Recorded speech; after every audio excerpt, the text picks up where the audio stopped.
This is the story of a small village, Bahlolpur, where life flows gently like a quiet river.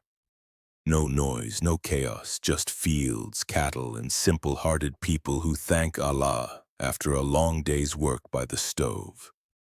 Among these peaceful souls lived Gulnar, a modest yet dignified girl. There was silence in her eyes and a patience in her heart that only a few are gifted with. Gulnar lived with her old father, Baba Kadir. Her mother had passed away when she was a child. Her father, once a hard-working laborer, now had swollen hands and a back bowed by time. Gulnar worked as a school teacher for village children. She was lovingly called Teacher Appa by the kids. She spoke less but touched hearts more. One day a guest arrived in the village, Asif, the son of a relative, Salim Chacha, who lived in the city. Asif had returned from Dubai.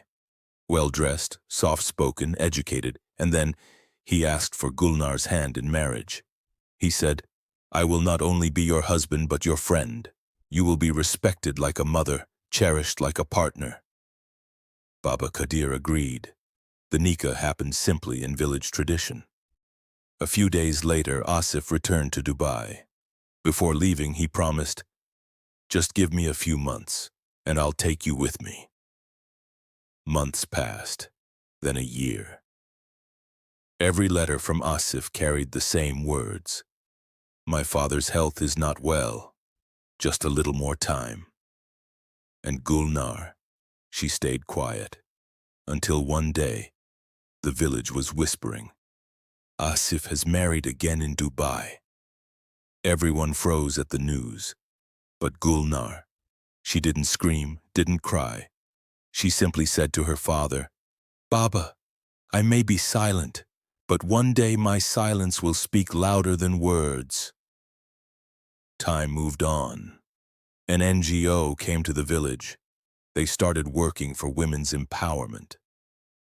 Gulnar quietly joined their mission. She began teaching sewing, literacy, and basic computer skills to village girls. She was no longer just Teacher Appa. She became a symbol of hope. One day, a journalist came to the village. He listened to Gulnar's story and his eyes welled up. He filmed her story and uploaded it online. And then, the story went viral. People across the country began to talk. A few days later, Asif returned. Not out of love, not out of guilt, but only to save face, to protect his image. He said, "Let's forget the past and start over." But this time, Gulnar wasn't silent. She stood before the village elders, the panchayat.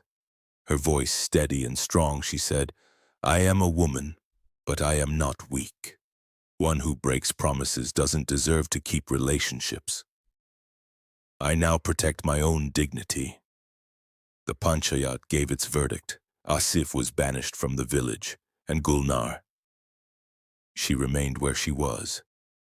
But now, not just a daughter, she had become an example. This was Gulnar's story, the voice of silence, a voice that doesn't shout, doesn't blame, it simply waits, endures, and one day speaks so loudly the whole world listens.